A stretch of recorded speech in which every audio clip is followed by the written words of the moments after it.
So today is going to be a little bit, I think, it might be a little bit challenging to understand. It's very deep today.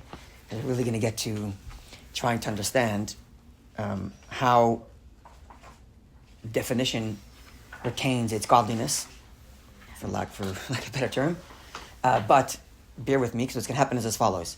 I may have mentioned once before that there are actually two versions to the text, meaning the author himself wrote it down once and then wrote a second version. Now, the second version doesn't cover the entire expanse of the text, only certain sections. The section we're about to read does have a second version. And the second version is much more explanatory than the first, which is why there's a second version. So we're going to read the way it is in the first version now. We'll try our best to convey the idea, but bear in mind that more language is going to come when we get to version number 2. So we're going to read version number 2 after this? After, yeah. You'll see why, because the version number 2 is going to recap a little bit what we learned already and then give more language for what we're about to learn, and that'll help us put everything together. Okay. So today we're kind of getting the foundation, and then we're going to get more language for it in version 2. Mm-hmm. So where are we in our discussion? Where we are is as follows. Let me jump all the way to the end, and then I'll come back. The end, I mean literally the end.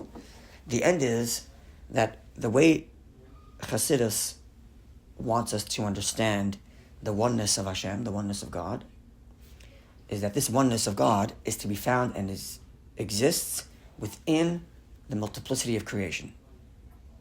As opposed to the way we began way back, where we quoted Rambam, right? We quoted Maimonides, who explained that God's oneness is absolute, unlike any other oneness that exists in this world. All oneness that we know of is a composite of a bunch of smaller units, right? Everything that we know of is a composite of a bunch of smaller units. He called that Achdus Morkav, a comprised unity, whereas God's oneness is Achdus Pshuta, is an absolute oneness, and therefore there's an infinite distance between whatever exists in creation and God's absolute truth itself, because God's absolute truth is an absolute oneness, and ours is a composite of a bunch of billion different things that come together to create what we know, right? So the oneness of Hashem is almost infinitely distant from our reality, right? And Chassidus, what we're on the journey of is to get to the point where that absolute oneness that's unchanging and uncompromised and undefined permeates and saturates all the multiple existences that we know, all of creation, and thus is within all the things we experience in all their definitions, which seems like an inherent contradiction and a circle we're trying to square, which is what we've been doing for the last couple of weeks, trying to get to this point of understanding how the absolute oneness of God, that is unchanged and undefined, exists within all definition.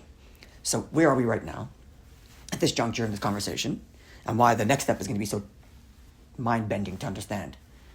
What we're holding right now is as follows. We left with the analogy of the light and the vessel. That was the analogy we're used at the moment. And just as light is clear and colorless, but as it bounces off all the various different items that I'm looking at, it takes on the color of the thing that it is reflecting. Right? The light takes on the color of the table and projects brown to me, and here it projects white, and here it projects clear, whatever, black, and so on. And none of these colors define the light. And even as the light itself is bringing me those colors, the light remains detached from those colors. So you have this thing, the light, that retains its absolute undefined nature, and at the same time manifests to me all kinds of definition, whilst at the same time remains undefined. And that's the analogy to describe God's energy. It projects into kindness, into intelligence, into discipline, strength, and all the various different attributes of the divine. Those attributes don't define his absolute nature, although it is he that operates through all these various different definitions. Like the light that brings me all the color, and yet is not defined by any of the color. That's what we're holding at the moment. Yeah, we're clear? Okay. Now, where we are now is to understand, okay, that explains how the energy that's manifest is unchanged by the particular ways in which it's manifest. The light is unchanged, notwithstanding the fact that it presents various different colors to me. So the energy of God is unchanged, notwithstanding the fact that it's projecting wisdom, intelligence, kindness, strength, and so on and so forth. Right? But what about those character traits themselves? Where'd they come from? The very notion of intelligence, what's its relationship to the divine? So the divine is projecting through intelligence, but intelligence itself, where'd that come from? And what's its relationship to the divine?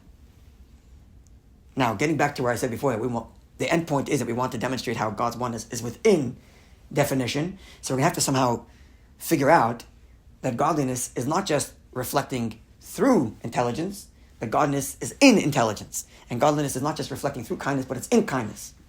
Even though kindness itself has a definition. And so does intelligence, so does everything else. They all have definitions.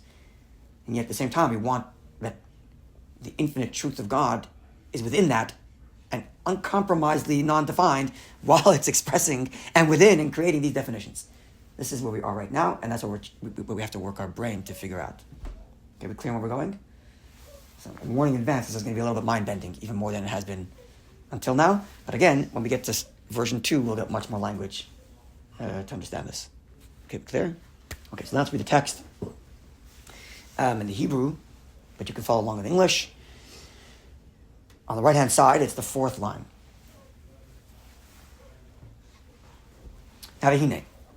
Now, Afal Pi, even though, Shamarnu, that we explained earlier, we just said earlier, Shayut Sfira is that the 10 attributes, the 10 divine attributes, wisdom, knowledge, understanding, knowledge, kindness, strength, and so on and so forth, Heim Kalim, they are vessels.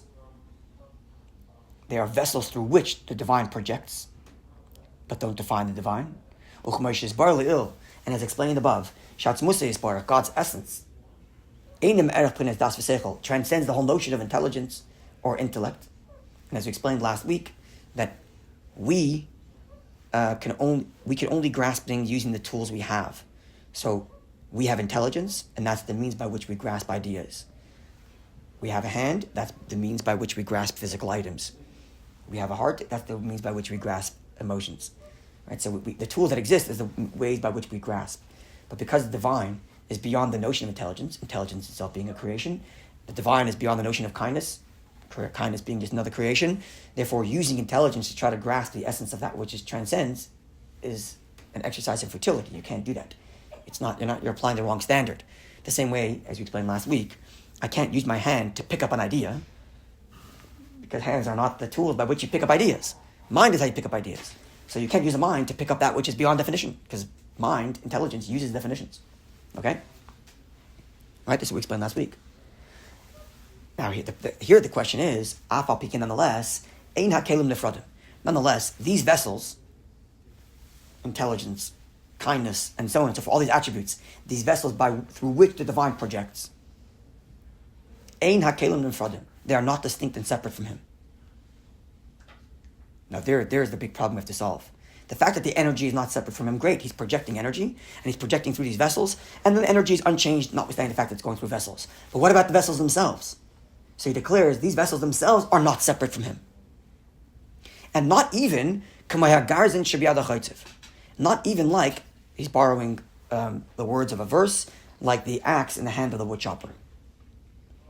So to a certain degree, I could make the case, to a certain degree, the axe is not distinct from me, in the sense that the axe has no choice, the axe doesn't act willingly, and any action the axe does is not attributed to the axe, but to me. We don't say the axe cut down the tree. Levi, you cut down the tree, holding an axe. So to some degree, the axe is not independent of me, because any action that the axe takes is attributed to me, not the axe. Right? So there's a certain what's the word? There's a certain non-independence to the axe. But the axe itself is an adamant object. But the axe itself is separate from me.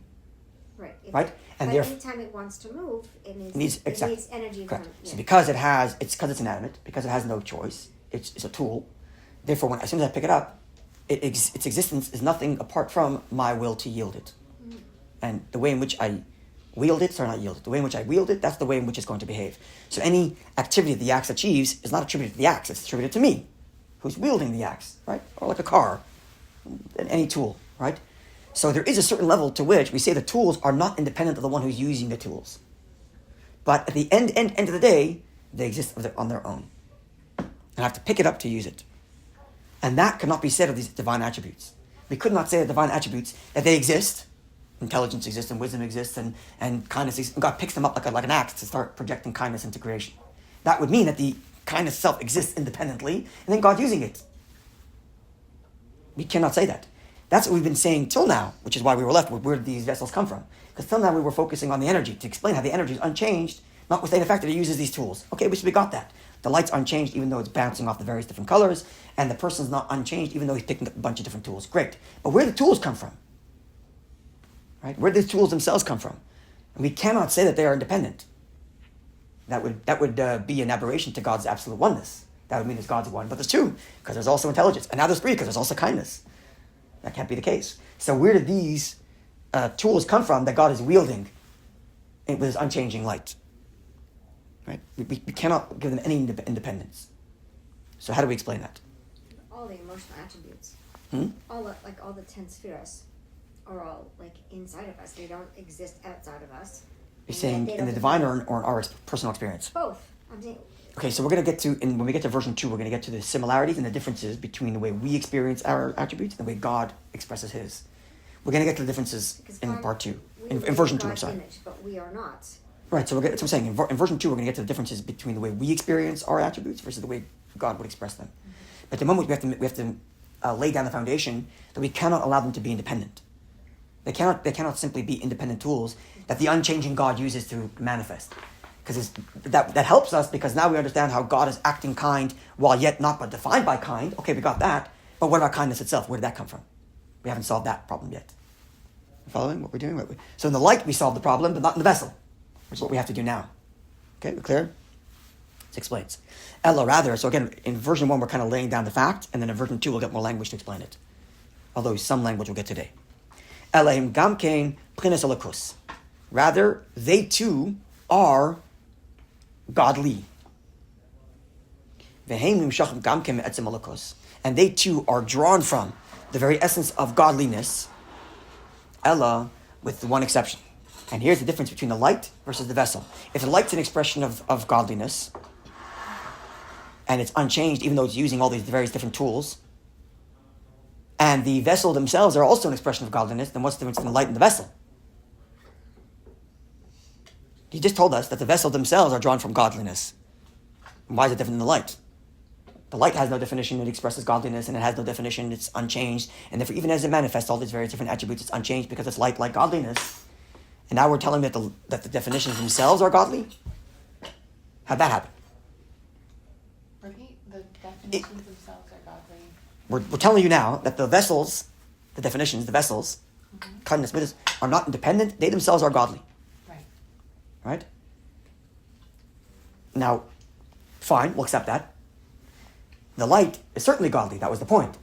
God projects this godly light, energy, that use all these various different tools to create and to inject kindness into creation, to inject strength and wisdom and so on and so forth. Right? So the godly light, we explained, is unchanged, even though it's using all these various different tools. Right? But now we're saying, because we want the vessels to not be independent, we're saying that the vessels themselves are godly. So what's the difference between the fact that the vessels are godly versus the light being godly? The light has no definition. That's clearly godly. But now the definitions also are godly? How'd that happen? Follow the problem here? No, because we were talking about whether it's defined or not whether it's godly. Of course it's godly. I'm not. The vessels? Yeah. So how does godly adapt into definition? We spent the entire last few weeks to explain that godly projects through definitions, but remains undefined even though he's using definitions. But now we're saying the definitions themselves are godly. That undermines everything we just said. Everything we said till now is to make the point that the undefined infinite energy does not change by the fact that it happens to use these tools. Because it's the tools that have the definition. The energy doesn't have a definition, like the light doesn't have a definition of color, even though it projects the color to me. But now we're saying the color itself is godly. So the definition itself is godly. Anything that comes from Hashem is godly. Good. So what's the difference between the godly of the light versus the godly of the vessel?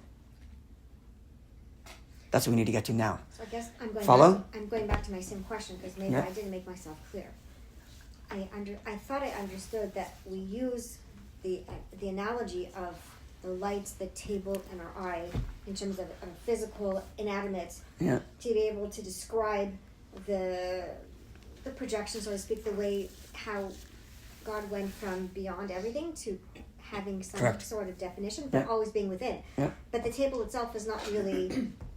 We're not looking at. We're not discussing something Okay, like so good. anatomy necessarily. We're talking about everything. Very, I'm very using good. Inanimate as one example. So Excellent. I said going back to how like the Yeah. Tensiverse inside of us, just like we can't separate our knowledge from who we are. So again, that's again, why.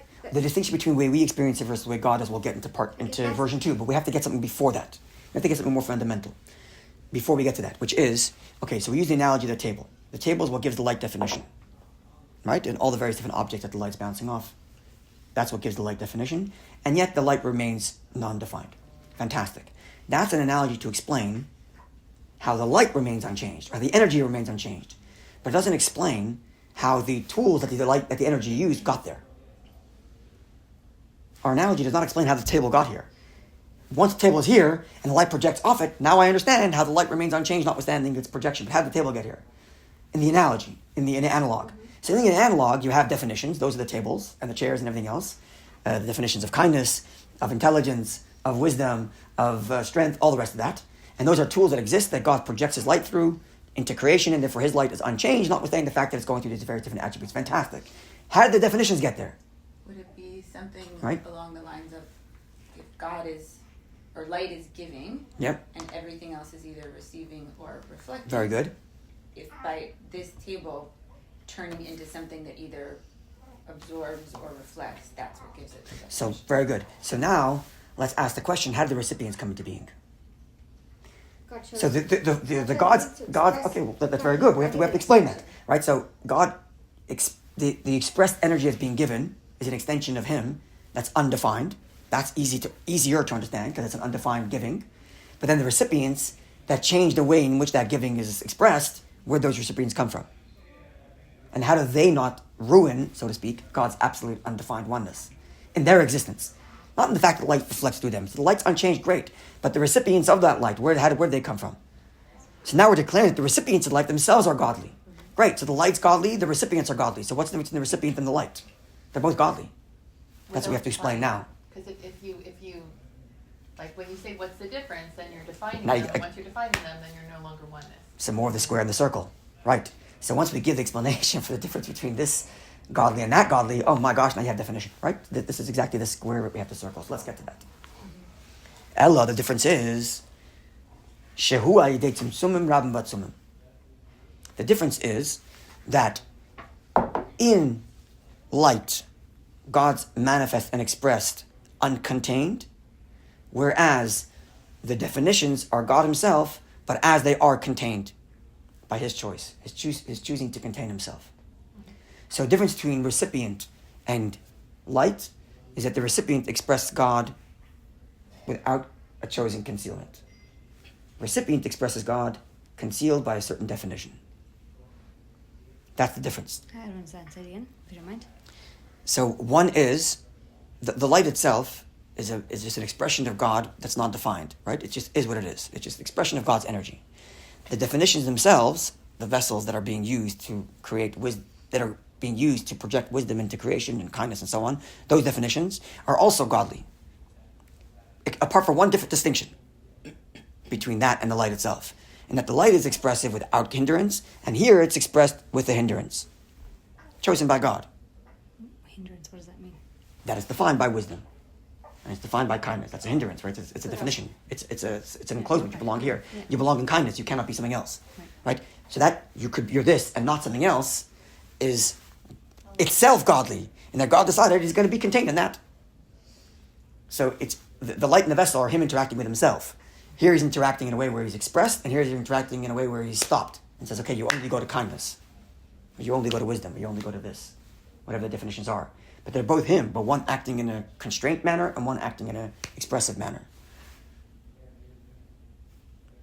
Okay? So again, more language coming next week. That's why it's so mind-bending, because we're talking about God himself, unchanged, undefined, choosing to have definitions without ruining his undefined nature. That's what we're doing. Not simply, as we said last week, that God is projecting through definition and therefore unchanged by that definition. But now we're saying he takes on definition and still unchanged by that definition. Even as he takes on those very definitions. Because here he chose to conceal himself in definition, and here he chose to express himself without definition. Again, more language comes to that in part 2, but this is the fact we're laying down. Clear? Which means like this. It's not true to say that God is more in one place than another, or one experience than another. The only difference is to what degree you experience that godliness. Fine. But it's not true to say he's more in one place than the other. If the vessels were independent, and there were tools God used, then the better the tool, the more God you have. Or the more translucent the tool, the more God you have. Right? But now that we understand that the tools themselves, the definitions themselves, are God himself, just putting himself into definition, so no matter what realm you're in, it's always going to be God. It's just a question of, do I see it or not see it? That's the only question. Right? Follow? So even though we're talking about God himself, but the ramifications of that are that even in our world where you don't see God, it's not less him. The not seeing him is also him. Because all the not seeing him is just from these definitions, which is himself was him. Choosing to express him in definition. There? Can I just give yeah. an analogy? It's for me, so I understand, not because so like if we use our body as this analogy that this is who I am, so if we're looking at just this part of my finger, and this part of my finger can actually do this, so but that doesn't define who I am, it doesn't take away from the energy, but it's just this spot doesn't say this is not any more me than this part, and this finger is any more me. Everything is okay. So me. that would be what we spoke about last week. That the light, is unchanged by the vessels I use, fingers, toes, or nose, or eyes. But now we're saying, me, but this is me. Now we're saying, okay. So now we're saying more than that. Outside of me, this is okay. This So is the analogy used elsewhere in Chassidus, but again, I want to reiterate this: so that when we get to version 2, we're going to see the differences between the way we experience versus what God does. But since you're saying that, there's elsewhere in Chassidus where it uses the following analogy, which is again not a perfect analogy, and we'll explain why. But if I put my hand in front of my face, I am not hidden because my hand is not less me than my face. That's your point. Yeah. My face is hidden, yes. So now you don't know my expressions, you don't know my feelings because I'm hiding my face, right? Or you know, if you look at the back of my head versus the front of my face, you're not looking at less than me. Right. It's still me in the back of my head. You're just not going to get any of my expression. But if you saw my face, now you see my expression. So God expressed versus God concealed, it's still God. That's the point, right? So God defined or God manifest undefined, still God. So the vessels themselves are godly. Okay, and this is the point we're making here. So let's get further words. Okay, the undefined light was contained and concealed to such a point, such that there came into being from it wisdom, knowledge, and the other definitions. Elokus. I think I mentioned this last week. And this is the meaning of the word Elokut, which is translated in English as godliness. And he puts in the parentheses, getlich b'lashon Yiddish. And Yiddish is getlich. So this is an important, crucial point. I think I mentioned in the past. One of the great innovations philosophically that Kabbalah brings to the table, which is really articulated in Chassidus, is that besides for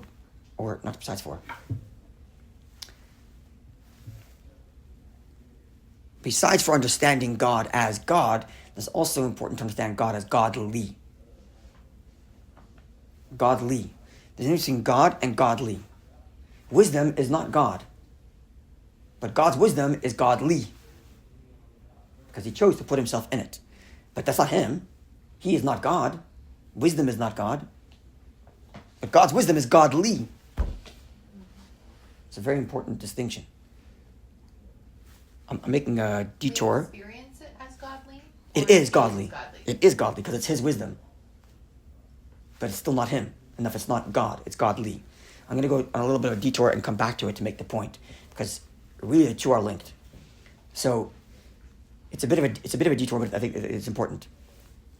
So this discussion comes up when people compare Judaism to other meditative religions.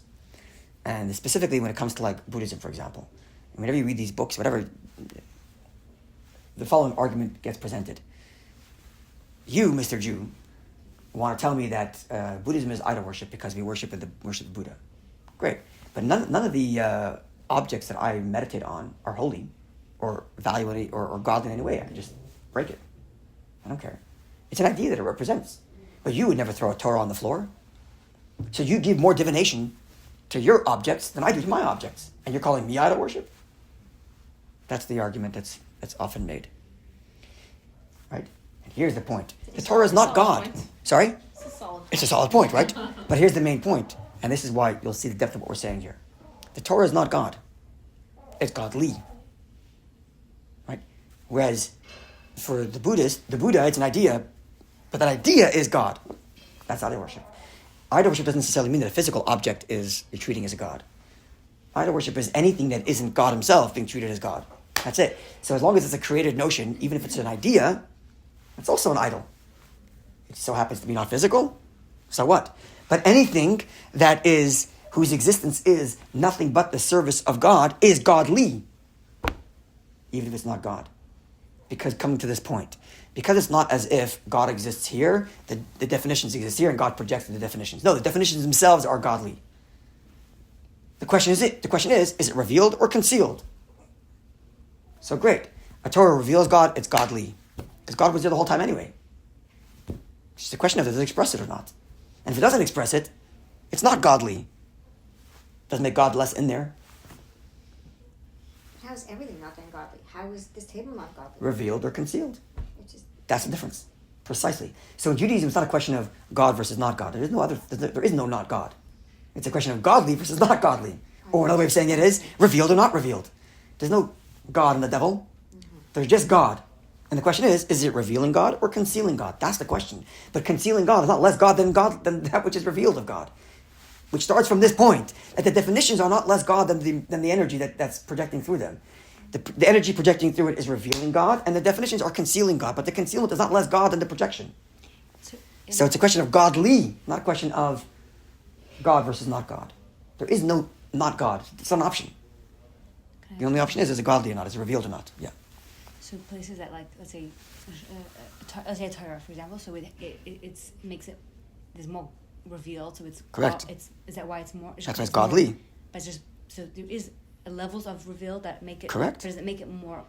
The fact that we can't throw it out, or we can't, so that we treat it differently because it's correct. More godly revealed. So correct. Let's say the Beis Hamikdash is correct, or any object of any mitzvah. Correct. More revelation of the godliness. Correct, which is already there. More godly, or no?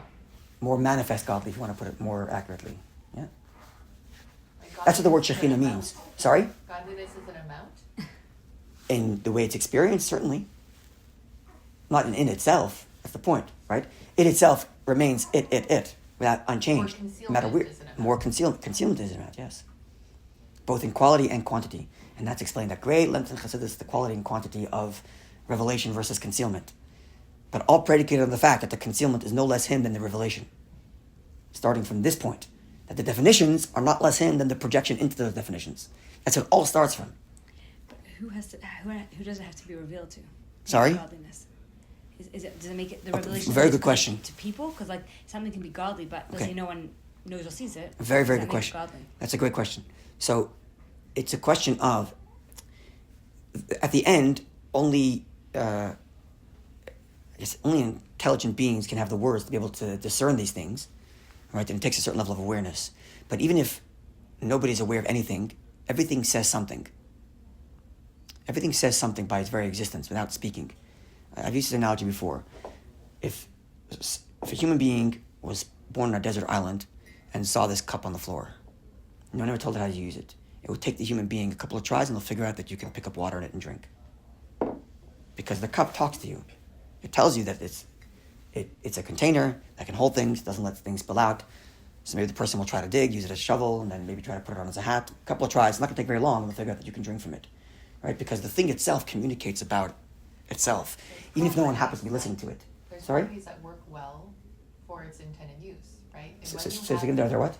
So there's Properties, yes. right, of the cup, Yeah. right? And that, when I have a need of scooping water, I'm going to look for something that those properties, correct. Those properties. Right, but even if no one's there to see it, it still says something about itself. And the first and foremost thing that the cup says, and everything else in this world for that matter, says, I take up space. That's the first thing that everything says. Wherever I am, nothing else can be. Nobody else has to be there, but every single thing says that in the world. That is itself a concealment on God. I take up space? No. There's godly here, not you. So if you were to meet the vessel that projects God's wisdom, it wouldn't say, I take up space. It would say, here's God's wisdom. That's what it would say inherently. So it is inherently godly, because it doesn't say anything other than, this is God's projection. His chosen projection of wisdom, so that's wisdom, great. But it doesn't say anything about itself. It only tells you what God says to say about itself. Whereas everything in this physical world begins by saying, I am here. Right? So on an inherent level, our world is a world of the ultimate concealment on God. Because everything starts with, I'm here. Whereas if you were to meet the wisdom of Atzilus, which is this technical term for this world, where God's wisdom is projected in the wisdom of that, where God's energy is projected in the vessel of wisdom, that vessel of wisdom would not say, I'm here. It would say, here's God's wisdom. So if you go back to the analogy of someone looking at the back of your head, Yep. it's still you, even though Correct. your expression is concealed. Is Right. looking at the back of your head concealment? Yeah. Okay. Looking at the back of the head is concealed. But it's still you, you're Still me, still it's just you. concealed, correct. Okay. So that would not be Right. considered revealment, even though Exactly. that's part of you. Correct, but the back of my head Still. doesn't say anything other than, here's Levi Nu. So it's still completely one with me, notwithstanding the fact that it conceals all my expression. It has no independence from me. Right? So the concealment of the vessel that says wisdom or kindness or whatever else doesn't declare an independence. But it still gives a definition, and that's the degree of concealment that it's giving. Now here's God's wisdom. The light just says, here's God. Period. No definition. The vessel says, here's God's wisdom. So it's not independent, so therefore it's still godly, but it's declaring a definition. And therefore it's the first, most subtle version of concealment, because it added a definition after the word God. Here's God's wisdom. Here's God's kindness. So it's not complete concealment like it would be in our world, where it says, here I am. Right? But it's still the beginning of a subtlety of a concealment. Definitions are... By definition, nature, concealment. isn't it? By definition, are concealment, correct? Because they put that thing into a box that belongs here and not somewhere else. As soon as you say I'm here and not somewhere else, you're concealed from that somewhere else. Does that include us? Explain? I am not her, I am not Correct. her, I am just me. Correct. That's Correct. That's correct. same as like the table is just the table. Correct. So Correct. that's concealment? Correct. Yeah. We declare the first So thing in the we are morning is, not- I am hungry. It's the first thing we say. Even before that, we say, I exist, I'm here. But That's then are the... we God or godly? Sorry? But then are we God or godly? That's the big Or challenge. concealment? So when we try to align our lives with God's desire, that we become godly. If not, it's the declaration of I. Even if it's not evil, nothing to do with evil. You could be a very perfectly moral person, but it doesn't necessarily make it godly. Even spiritual person still doesn't make it godly, unless what it's declaring is, here's the fulfillment of God's will. Okay, now we're getting into godly territory. So yes, there could be godly humans, or we can have moments when we're godly, shall we say? Okay, so Moments of godliness. Yeah. right, moments when we say I'm just here as a servant. Even that, we can never escape the I. That's the way God made us. We can't escape our I. Just can't do it. But we can, the way my father puts it is, if the Hebrew of Modani, right, in the morning, so it's I offer thanks to you. But in Hebrew, you can say I offer thanks in two ways. You can say Ani Modeh, I offer thanks, and Modani, thanks I offer. So my father always says, you can't get rid of the I, but at least put it second, you know? Thanks I offer. So you can't get rid of the I, but put it second. You know, it shouldn't be first. First is thanks. I'm offering the thanks, but thanks is what's being declared here. So the Ani is not disappeared, but it's still second. Second from the Modeh. Right? Okay. So this was all a tangent to make the point of what the word godly means versus God himself. So as he explains, the last two lines. Koloimar, meaning to say, what do I mean when I say godly? Shem is pashtus. It's an expression. V'loyatz misimamish, but not its essence. Whereas the light reflects the essence itself, it's an extension of the essence itself because it's non-defined energy, the vessels are not an expression of the essence. Right? They don't express the unbridled essence. They are a chosen definition of that essence, or a definition that the essence chose. Yeah. Right? Nonetheless, even though they don't reflect the unbridled essence, they're not distinct. They're not separate. Unlike creation, that is a separate being, right? All creation down here says, I'm here. In their very beingness, they declare, I exist. Whereas these vessels don't declare, I exist. They declare, here's God's kindness. Here's God's wisdom. So they put definition, but not an independent one. But creation's And thus it's godly rather than God himself, but not independent. Yeah? Sorry? Creation's not separate, nothing's separate. in its experience, it's separate, right? Because it declares, I'm here. So you're right, that in the end, it's not from God's perspective, because even the concealment is God himself, right? But the vessel, this cup literally here, declares itself as being independent. Nothing else can be in my place. I'm here, that's what I am. Even though in truth it's not, because the independence itself is from God, etc. Right? But the beginning of that is this, where the definitions themselves are not independent of God. They are godly. Okay? And here's a very important point. And therefore, because these vessels are godly and don't see themselves as independent, notwithstanding the definition, that's why the undefined light can project through it and enclose itself in it, and act through them. The undefined light could not act through this cup right here that I'm holding. Because this cup that I'm holding, declares itself independent. And therefore God's unbridled, undefined light cannot act through it. Certainly not. Again, we'll get more definition of this in part 2. Oops. But certainly not in such a manner that would express the oneness, God's oneness. Because its very being is to declare its independence. So only because these vessels do not declare independence, they declare themselves as godly, is why the non-defined light can project through them. Right? Following? Okay, I'm going to stop over here because we're running out of time and I don't want to begin the next subject. But this is what he's going to go on to say is where Rambam comes in. Remember we spoke about Rambam, and Rambam says how God is one with his intelligence? Like God, here's where we say God is one with his intelligence. When the undefined light acts through the godly element of wisdom. Now we can say God's one with his intelligence. Before that, God remains undefined, nondescript, as Maharal said. So we're getting further to reconciling Rambam and Maharal, getting back to what we spoke about weeks ago, and we'll explore that more next week, and then we'll go to version 2 of the same text that we just read, and it's going to give us much more language to understand what this means, that something is godly, something has a definition, but that definition doesn't make it independent, and it remains godly even as it has a definition, which seems to constrain it in a very specific manner. Actually, Torah is the actual Torah is godly. It's one of our most sacred, and yet That's why I use that. Completely physical. Correct. It's got its own. That's why I went that way. I want to go to the extreme as we experience it to make the point of where it starts from. Mm-hmm. The reason why there could be a Torah that's physical and godly is because the definitions from where they started are godly. If at the beginning the definitions were independent from the light itself, then any definition that followed would always be independent. But because the definitions at the very start are never independent, they were always godly, then anything that's produced by it, whatever definition it is, always has the capacity to be godly, so long as you just align yourself without an eye that interrupts it. Hello? Yeah. Okay.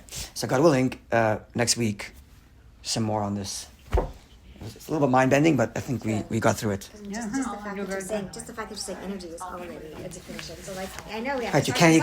We have words. We cannot escape that we need words. We're already starting with it.